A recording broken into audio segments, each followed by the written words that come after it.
If the market dropped 20% next month, would your retirement paycheck still show up on time? That's the real test of a retirement plan. It's not just, do I have enough, but it's, can I fund the life today that I want and keep my money growing for tomorrow, no matter what the market does? These are competing goals. Spend now or preserve and grow later. Today, I'm going to show you the simple framework that I use with my clients to do both.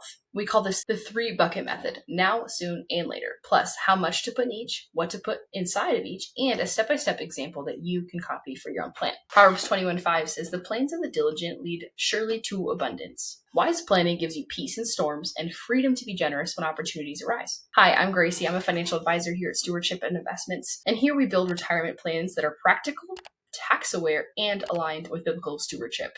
If that sounds like something you would enjoy, please hit subscribe. We have new videos every week. Today, we're going to talk about how to build these 3 buckets. The number 1 risk in early retirement is sequence of returns risk, taking withdrawals in a down market. Buckets solve that by separating our time horizons. We have our now money, stable cash that we're going to use in the next year. So the market drops, it's not going to touch your paycheck. And then we have our middle bucket, our soon money. That's going to be our next 2 to 10 year bucket. And then lastly, we have our later money. That's growth for 10 years plus. That's something we can beat inflation with and we can support a long life. In this way, short-term spending isn't hostage to our short-term market swings, while also long-term dollars can stay invested long enough to actually do their job and be invested. The purpose of this: stability and certainty. The bucket pays your everyday life in our first bucket for the next year or so.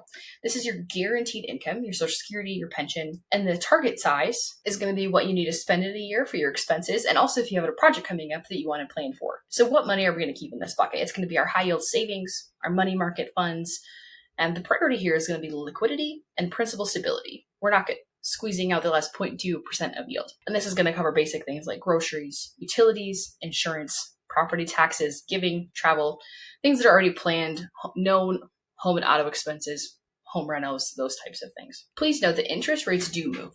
Today's yields may be 4%-ish, but they could be lower later. This bucket is about funding life on time, not about beating the market. From a stewardship lens, we know in Matthew 6:21 that it reminds us that our money follows our heart. Cash on hand creates margin for generosity, not surprises, and no more panic selling. This is our soon bucket. We want stability, but we also want some growth because we're looking at a horizon of 2 to 10 years. We want to have our spending for the next 10 years and their expenses minus our guaranteed income. Our goal here is more modest, steadier returns. We want more steady returns than like our cash in our first bucket. We don't want to be super risky because we know that we're going to use these funds the next 10 years. We want to be able to pull them out and not have to rely on the market. Which brings us to our 3rd bucket, the later bucket. This is our growth bucket. This is purpose for long-term growth. This is expenses, things we're going to spend on 10 years plus. A lot of this is going to be retirement money, the rest of our portfolio, and the broader stock market. Our IRAs, our Roth money typically is going to live in this bucket. And our mindset for here is that we can expect volatility, and that's totally okay because this money has time to recover. We want to stay disciplined. We want to rebalance on a schedule, but not by emotions or not by headlines. Our perspective here is over longer horizons. Diversified equities have historically rewarded patient investors. In the short run, they can swing, but buckets allow us to give the investments the time that they need. So here's an example. Let's look at a couple, assuming both of them are at the full retirement age and they're both already claiming Social Security. Spouse A's benefit is going to be $1,500 a month, and spouse B, their spousal benefit, is going to be $750 a month.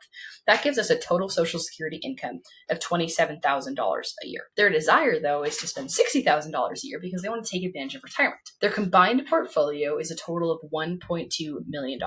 So where do we start? The first step is that $60,000 target for our soon bucket, our first bucket. So we have a $60,000 target, $27,000 of Social Security income. So we have a $33,000 yearly gap. So we want to make sure we have $33,000 minimum in our soon bucket. We're also going to want to put our emergency fund in the soon bucket because if something happens, their car breaks down, their furnace breaks down, we want them to have that money at the ready. We would recommend 3 to 6 months of your living expenses in your emergency fund, and that's going to be separate than what we're claiming for our expenses and our supplemented income. Step number 2 is we want to fund the soon bucket. So here we're going to want 7 to 10 years ready. And so if we need $33,000 in excess to help meet their income needs, we're going to put $330,000 in that middle bucket. We want it to grow, but we want it to be there in case the market isn't doing good or we're just wanting to be able to pull that money out at any time for any reason. Step 4, we want to put the rest in our later bucket. That means everything else can be positioned for growth because we're not going to need it. So the other thing is this can be super personalized. So let's say this couple in our situation also decides, hey, we're going to take a 2-month trip to Europe in 3 years. And we know we want $25,000 for this trip. Now we're going to add $25,000 to that middle bucket because we want to support their travel goals. The goal here isn't to end with the most money possible. It's a life well lived. It's a joyous retirement, and we want to support those travel goals. That's one of the reasons we meet with our clients annually, at least once a year, because we want to know what's on the horizon, how can we plan, and how can we be strategic to protect you and your goals. So how much flex should we use with these buckets? Keep in mind, these are guidelines, they're not handcuffs. Another key factor is your own personal risk tolerance. If you're anxious in volatility, maybe we want to hold closer to 24 months in cash in that first bucket.